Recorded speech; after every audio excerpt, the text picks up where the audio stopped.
gue mau ceritain ini tuh terjadi pada tahun 2000-an. Ada seorang anak remaja yatim piatu, namanya kita sebut aja Tina. Tina dari kecil tuh udah tinggal sama om dan tantenya, karena orang tuanya tuh udah meninggal dari kecil. Kebetulan om sama tantenya juga gak punya anak, jadi nganggep Tina tuh dari dulu anak mereka sendiri. Sampai akhirnya di tahun 2001, om sama tantenya tuh mutusin buat buka panti asuhan, buat ngebantu anak-anak yang terlantar di sekitar rumah mereka. Nah, Om Rino, nama omnya Tina, bikin panti asuhan di daerah Malang, karena mereka sekeluarga tuh emang tinggal di Malang. Sebenarnya Om Rino sekeluarga tuh ekonominya tuh tinggi dan jabatannya terbilang bagus. Pokoknya bisa terbilang berkuasa lah di daerah Malang. Tapi Om Rino tuh pengen banget untuk buka panti asuhan karena mereka tuh punya tanah kosong di dekat rumah mereka. Yang sayang banget kan kalau didiemin aja. Akhirnya setelah proses pembangunan kurang lebih 1 tahun, tahun 2002 jadilah panti asuhan punya Om Rino. Di situ karena Tina masih umur 20 tahun, Om Rino tuh bilang bakal ngasih kerjaan ke Tina untuk jadi pengurus panti. Pokoknya buat bantu-bantu om sama tantenya ini. Jadi di panti asuhan mereka tuh ada 9 anak. Isinya 1 anak SMP, 1 anak SMA, dan 7 anak seumuran kelas 1 sampai 6 SD. Om Rino tuh seneng banget karena bisa ngebantu mereka semua buat tetap sekolah. Karena kan ada biaya bantuan untuk anak-anak ini juga kan. Dan Tina juga bisa bantu mereka selama tinggal di panti. Tapi takdir tuh berkata lain. Beberapa bulan kemudian Tina keterima kuliah di Jakarta. Setelah izin panjang ke Om Rino sama tantenya, demi pendidikannya Tina berhenti jadi pengurus panti dan pergi ke Jakarta. Akhirnya 4 tahun berlalu, abis lulus kuliah Tina balik lagi ke Malang. Dia mau nyari kerja di Malang dan Tina balik ke panti asuhan Om Rino. Akhirnya dia tinggal bareng di sana sama anak-anak yang lain.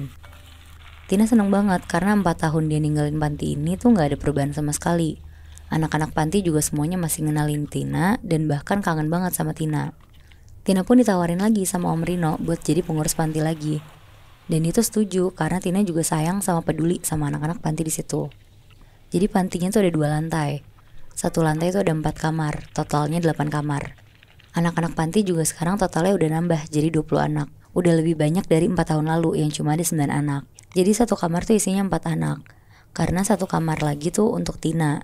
Dan ada 1 kamar lagi yang dari dulu tuh gak boleh ditempatin sama Om Rino. Katanya sih untuk tempat naruh barang. Nah, malam pertama Tina tinggal di panti, Tina tuh dikasih tahu sama anak-anak kecil di panti ini. Ada namanya Tio, Akbar, sama Rudi. Mereka tuh umurnya sekitar 6-7 tahun dan emang yang paling nakalnya di panti ini. Ya kayak anak kecil, laki-laki yang susah diatur gitu loh. Katanya mereka, Mbak Tina, tahu gak sih setiap malam kan kamar yang selalu kosong itu ada suara ketok-ketok tapi dari dalam. Ya namanya ditakut-takutin sama anak kecil, Tina gak terlalu respon dong. Dia cuma bilang, ada-ada aja sih kalian. Terus Tina lanjut tidur ke kamarnya. Dia ganti baju, dia mau tidur. Nah kebetulan kamarnya Tina tuh sebelahan sama kamar kosong ini. Nah sekitar jam 12 malam, bener aja Tina tuh dengar ada suara pintu diketok-ketok dari dalam kamar. Akhirnya Tina keluar kamar. Terus pas dia nyari sumber suaranya, ternyata bener dari kamar kosong ini. Tina berusaha buka kamarnya pun gak bisa karena dikunci. Terus diketok-ketok lah sama Tina sambil bilang, halo, ada siapa ya di dalam? Tapi gak ada jawaban sama sekali. Pas Tina ngecek kamar anak-anak panti, juga semuanya tuh udah pada tidur. Jadi gak mungkin ada yang jahil di saat itu. Akhirnya Tina langsung balik ke kamar terus dia lanjut tidur. Besok paginya Tina langsung nanya ke Om Rino. Karena kebetulan Om Rino tuh mampir ke panti. Tina bilang, kenapa ada yang ngetok-ngetok pintu kamar sebelah Tina ya? Yang kosong itu loh om, pas jam 12 malam. Ngedenger itu omnya tuh agak kaget dan bilang ke Tina, enggak, kamu salah dengar. Akhirnya karena rasa penasaran Tina juga gak terbayar, dia nanyalah ke salah satu anak yang paling tua di panti, namanya Lisa. Tina nanya hal yang sama kayak apa yang dibilang ke Om Rino. Dan katanya Lisa, dia tuh bilang kalau Om Rino tuh kayaknya pakai pesugihan. Dan yang ada di dalam kamar kosong itu tuh kayaknya rahasia Om Rino. Kenapa Lisa bisa yakin? Karena katanya Lisa, setiap tahun semenjak ditinggal Mbak Tina, pasti ada 1 anak panti yang sakit sampai meninggal.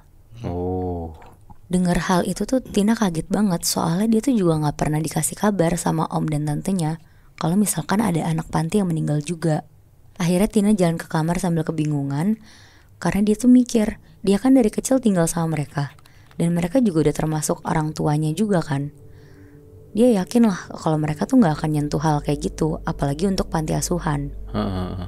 Nah akhirnya di malam kedua, Tina tuh mutusin untuk gak tidur, biar kalau ada ketokan itu dia tuh langsung nyamperin.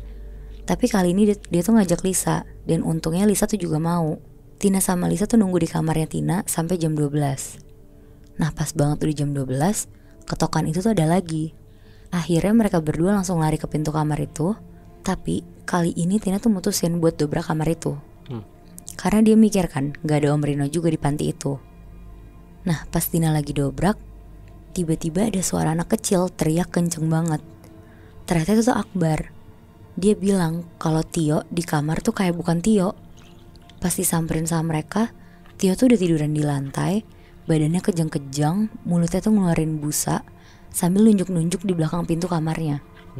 Pas Tina, Lisa sama Akbar nengok ke belakang, ternyata tuh ada genderuwo gede banget lagi berdiri.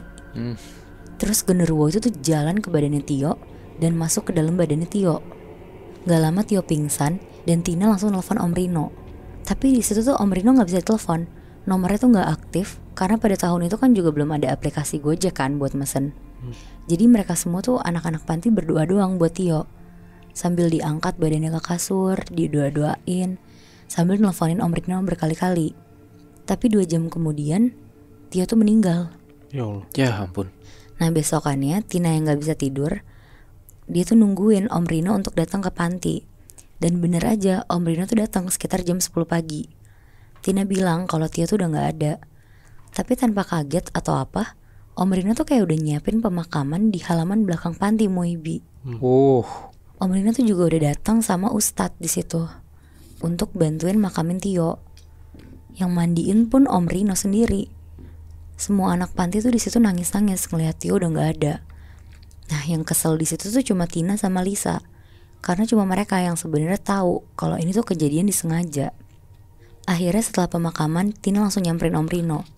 Tina bilang juga kalau dia tuh udah tahu semuanya, dan Tina langsung nuduh Om Rino, bilang kalau Tio itu tumbal pesugihan Om Rino. Tina pun di situ ngancem mau bawa ini ke polisi kalau misalnya Om Rino tuh nggak ngaku, karena dia ngerasa juga udah keterlaluan kan. Akhirnya Om Rino ngaku dan jelasin ke Tina semuanya kalau Om Rino tuh sebenarnya emang pakai pesugihan. Lisa tuh orang pertama yang nanya ke Om Rino masalah ini, karena Lisa tuh udah curiga sebenarnya. Dia tuh suka ngeliat Om Rino masuk ke dalam kamar kosong ini, dan dia tuh bawa sesajen ke dalam kamar itu. Dan gak cuma itu, Lisa juga ngeliat sosok genderuwo yang sama kayak yang masuk ke dalam badannya Tio ada di dalam kamar itu. Ngedenger itu semua, Tina tuh kaget dan langsung marah banget. Tina nanya kenapa Om harus ngelakuin itu. Om Rino pun langsung ceritain semuanya ke Tina akhirnya. Jadi Om Rino ngelakuin itu semua demi mempertahankan jabatan Om Rino yang udah tinggi. Karena ketika jabatan udah tinggi, pasti akan ada orang yang gak suka sama dia dan pengen jatuhin dia. Jadi Om Rino tuh di situ ngerasa harus kuat untuk mempertahankan jabatannya dia. Nah setelah Tina tahu semuanya, akhirnya karena Tina gak setuju sama kelakuan Om Rino, Tina mutusin buat pergi menjauh dari panti asuhan itu. Dan dari kabar yang gue tahu sekarang, katanya beberapa bulan kemudian Tina meninggal. Meninggalnya karena? Nah gue juga kurang tahu Moy, tapi bisa jadi karena Tina juga akhirnya ditumbalin sama Om Rino itu. Anjing. Ponakannya sendiri. Iya Bi. Wow. Berarti ini dia bikin panti asuhan buat nangkal hal mistis ke diri dia gitu berarti. Terus dia ngasih anak kecil buat jadi tumbalnya dia. Gitu Nah gak sih? iya benar Moy. Anak kecilnya kan juga tumbalnya tuh setahun sekali. Ada yang mati pasti di panti itu. Wow. Berarti panti asuhannya kedok doang ya hitungannya.